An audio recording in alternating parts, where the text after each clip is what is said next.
So today I'm interviewing Jongruck, who is a superb trader all the way from Thailand. She has made an astonishing $216,000 of profit in just over 10 days. She is very much the real deal as a trader, some absolutely superb trading, and you'll see exactly why when she goes on to explain her trading strategies, what motivates her trade, and the processes that she uses in order to be successful. So hopefully you're going to get a lot out of this interview. Thank you very much for Valia, if I pronounced that correctly, for doing the translation. She did a lot more work than is shown on the video, but due to the editing, a fair bit of that is cut out. So thank you very much to these two ladies for taking the time. Fantastic video. You're going to get a lot out of this interview. Since recording the interview, Jongruck has withdrawn over $170,000 in just 6 days, and she showed me the concepts for a scuba diving business she's going to use her profits to fund. So I'm looking forward to seeing how that develops in the future. Jongruck, welcome to this interview, and congratulations for all your profit. Over $216,000 you've managed to profit with us so far. Yes. Thank you. So there's a series of questions that I'm going to ask you about your trading strategies that people would like to hear. What do you plan to do with the profits? Are they to be invested? What sort of idea have you got with them? Right now, I've actually started a new scuba diving tour business, and I'm going to use this money to invest in it. How long have you been trading? What's your trading background? I started in the Thai stock market around 20 years ago. Wait, is it 10 or 20 years ago? 10 years ago. And I became interested in trading the futures about 3 years ago. Okay, so you've traded the futures market as well. How did you find Funded Trading Plus? What interested you about us? Fund Trading Plus is different from the other funds in that they have fast withdrawals requiring only 7 days. And they also don't have minimum trading days. Well, that's good to hear. And obviously, you've taken great advantage of that by making so much profit, which we're really pleased to see. So what markets do you like to trade? I mean, I know what you trade because I've had a look through your accounts and seen these enormous profits. But tell me about what markets you trade and what attracts you to them. Okay, I trade mainly the US 30 Dow Jones. Actually, I also look at the other ones, but I just don't trade them. I look at the others' sentiment, like gold, the dollar, and Bitcoin. So do you think a trader is better mastering one market rather than trading lots of markets in your experience? Yes, it's easier to focus. What makes your trading decisions? What are your trading strategies? How do you decide when to get in and out of the market? I started by looking at the higher time frame to see whether it's bullish or bearish. Then I look at the smaller 15-minute time frames. Then I draw a range for support and resistance by using the POC to help look at the price accumulation. Also looking at the market's sentiment according to the time zones. For example, in Asia, I'll look at the Nikkei and Hang Seng. As for London, I'll look at DAX Germany and FTSE Britain. But most of the time, I prefer to trade the London time zone. And I also use the price action patterns to enter my positions on the 15-minute time frame. So you'll start off on a larger term time frame to look at a trend, and then you'll come down to a 15-minute chart. Is that correct? Yes. And then you said you draw support and resistance. Is that done on the the longer term time frame, or is that done on the 15-minute chart? The 15 minutes one. And you mentioned CT. Tell us a little bit more about that. It's the range for the previous low and high position. Do you use any other technical indicators or analysis, or is it just a case of looking at price action, support and resistance? I just use this, no other indicators. There's also the POC. Can you explain a little bit more about the point of control? The POC is an indicator in trading view. I make the range at the range of the previous price accumulation. The previous range. I'll cover that entire range and it'll become the POC range, and I'll mark that as the point. Do you have any specific settings on the POC? It's not an indicator that I'm familiar with. There's nothing special, I just use the standard settings. And you said that you like to see the US market doing the same things as the Nikkei, if it's the Asian session, or the FTSE and the Germany, the DAX. So you're looking for that cross-market correlation. If they're all going up, you like to get long. If they're all going down, you like to get short. Is that correct? Yes, but I'll also look at the patterns for each market. It's not like I'll only go long if it goes up. I'll also look at the pattern of each respective market. Okay, Yes. to finish off the interview then, I'm going to ask you to give your top 3 tips to aspiring funded traders who want to be able to do what you can. If you give me 3 tips which you think help you become successful and make so much profit. Yes, so don't only look at the profits. You should maintain your portfolio and manage the risks. Yeah, I couldn't agree more. We'd say focus on the process and not the outcome in that case. And that's exactly the sort of thing you'll find from sort of very high-level trading coaches and psychologists who will tell you exactly that as well. Okay, for the second tip, record your trades every day, both on days with profits and losses. And record every emotion, every failure, every mistake, the feelings you have that day, be it greed, being angry, or vengeful from wanting to win. All of this will help improve your trading. Yeah, I mean, that's another perfect tip. These are 2 of the best ones that I think you could select. A lot of things that people don't do is journal. They don't find it interesting compared to trading, but it's one of those things that we control and we can do. And the last one. Learn from past mistakes and continue to study further. So, like, some essentially continuous improvement. They are the 3 best answers that I've ever had from doing these interviews, and they are the 3 ones that I think if I were to pick to give a trader would be. So I'm really, really pleased to hear those 3. So thank you very much for taking this interview. Congratulations on your over $200,000 of profit. We hope to have a long relationship where you make much more profit. Is there anything else you'd like to say before we finish? No, there's nothing. Thank you so much. Okay, thank you very much. So let's have a look at Jongruck's MT5 history to start with before we go on and look at some trades. We can see got the initial $200,000 of capital being funded here, and then she's gone on a pretty superb run, generating tens of thousands of dollars before eventually withdrawing some of that profit, withdrawing $80,000 there, and that only took sort of 3 days in order to achieve that, and through some pretty disciplined and superb trading.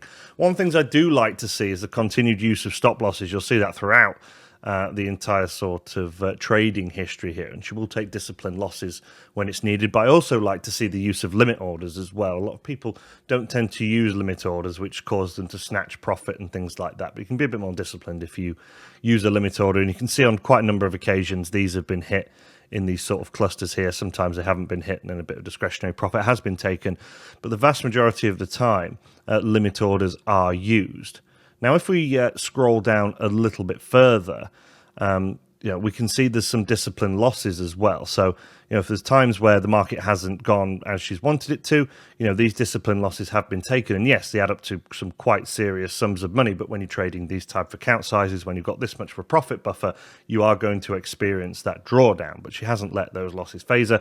She's come back and then had a really superb cluster of wins here as well. So, as spoken about in the interview, talking about discipline losses is a very, very important key skill for trader, particularly when you're trading at these sums of money and this type of leverage.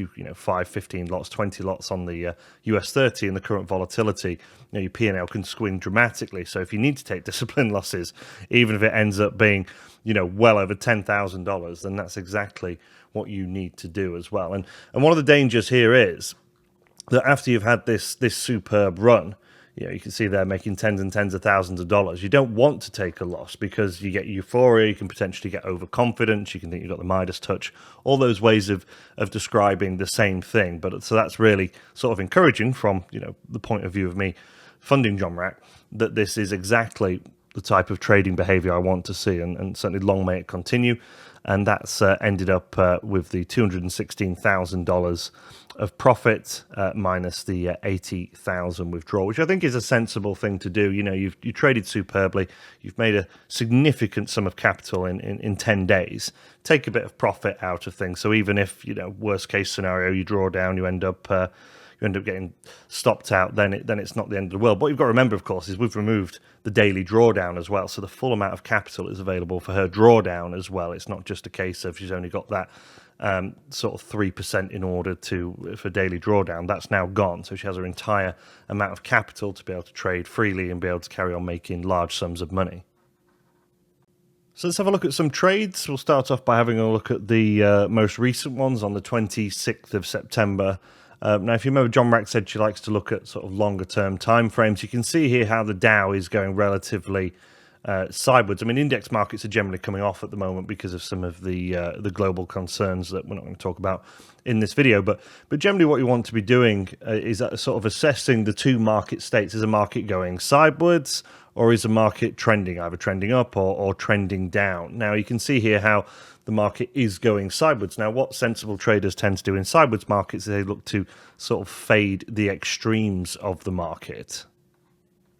And if we just zoom in a little bit more still in this hourly time frame, we can see we have this sort of support and resistance cluster. I mean, that would be your general sort of framing of it. And then you could come a little bit further in the range here. So you can play sort of basic double bottoms or basic double tops until the market does eventually give you an indication it's wedging and it's going to break out the sides. And that's what Jongruck's done superbly here.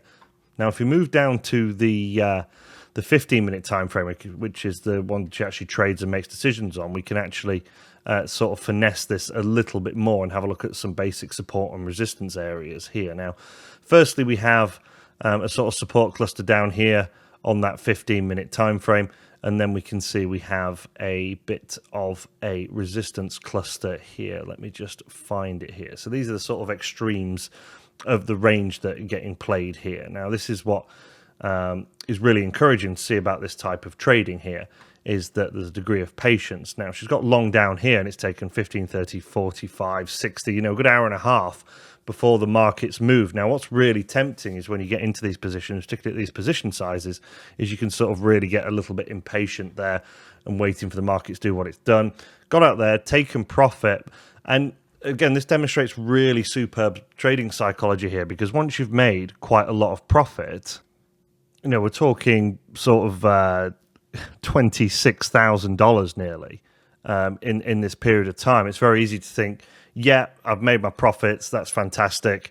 I'm scared to lose them, and that sort of trading psychology comes in. Don't get me wrong, if I'd made that much money that quickly, I'd probably feel the same as well. And maybe she was feeling those emotions as well. But it's come straight back into this resistance area where she's been identified an opportunity, and she's just then sold again and then traded it all the way back down. You know, the best traders are able, when the market conditions are right, to really put their foot down and continue to take trades.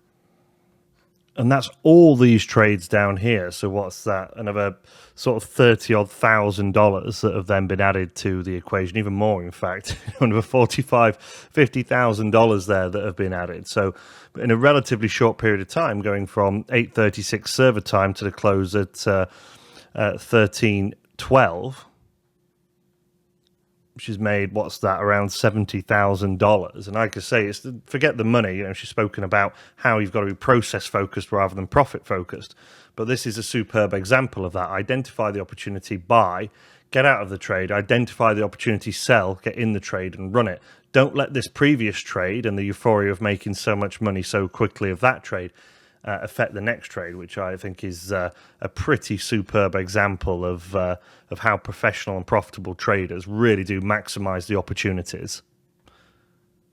Now, I'm not 100% sure for these next set of trades down here whether this has been identified as a sort of support zone within the sort of larger range. But the point I want to make is I'm not just going to focus on the winning trades. I'm going to look at some disciplined losing trades here as well. You know, she's got long here, and it's not worked out, and that's where stop loss has been below invalidation. Perhaps it was below that 15-minute candle there, and she's been stopped out of those trades there. And again, it is a sizable sum of money, not compared to obviously the profit she's making, but it shows that the discipline losses are there. The temptation is, as we spoke about earlier, if you've made all this superb profit up here, is just to let those losers potentially run and run and run. As we can see, she was quite unlucky. She almost got bottom tick there, right at the bottom of the market, and that can lead to all sorts of annoying trading behaviors as well. It's like, well, if I'd, hindsight, if I'd left the trade on, it would have ended up being a winner, etc., etc. And she has got back in here. We're on a 5-minute time frame here, so relatively quickly, and then she's ridden the winner all the way up here and made all this profit down here, this sort of $21,000. So you've got this sort of principle of trading here. This trade hasn't worked out for whatever reason. You take your discipline loss, and then you get back, follow your strategy, you get back in, run your winners for a disciplined win as well. It's very, very easy to snatch profit. And one of the things she does very, very well is stick to her original limits as well. It's tempting when you take, let's say, 2 or 3 positions. You can see there's 3 positions down here, is to maybe take profit there, and take profit there. But if that's not in your original plan, then you want to try and stick to your plan as well. So very encouraging sort of trading behaviors to see here. Just going back here to the 19th, this is where we can see some evidence of trend trading, and also having the opportunity in order to get back in the market as well. We've got all these sell clusters up here. Again, 15-minute time frame, so it's required some pretty serious discipline to hold the market down here whilst it's been overnight with the Asian session. Taking a large amount of profit there, but then got back on the trend, as you've seen a continuation as well. So really pressed it. Could have maybe run those winners there, but when you're seeing that much profit, you're probably going to want to bank some, aren't you? So, again, this is quite a key trading skill, which sort of corroborates what we spoke about when we were looking at the sideways trading range on the 26th. It's that ability to really put your foot down when the market is sort of trading in your favor. I mean, most traders would take this cluster of sells here, that add up to a pretty sizable sum of money, and then they'd be done for the day. And I must admit, if I'd have taken that much money, I think psychologically it would have been challenging for me to get back in. But instead, puts the foot down, gets back on it, rides the trend even further down, and makes some serious sums of money. So there's quite a few pretty, just looking at basic price action here of basic support and resistance, looking at sideways trading range, looking at a trending trading range. Some of the most important things are the trading behaviors, the ability to take those discipline losses, the ability to run the winners, the ability to keep trading when the market conditions suit her as well. And this is the basic type of stuff that you've heard time and time again, but it's obviously one thing knowing it, another thing doing it. So it's really, really pleasing for me to be able to talk about a trader through their trading who is actually doing it as well, and to such a high standard, at such high leverage, and to make such great profits. So thank you for watching that interview. I hope you were able to get some useful information from a superbly successful trader that can help you be inspired to become an equally successful funded trader. Please do join our Discord to see our thriving community of funded traders, and you can be inspired by their success also. The link is in the description just below this video. And also here's some more videos for you as well. Thank you for watching.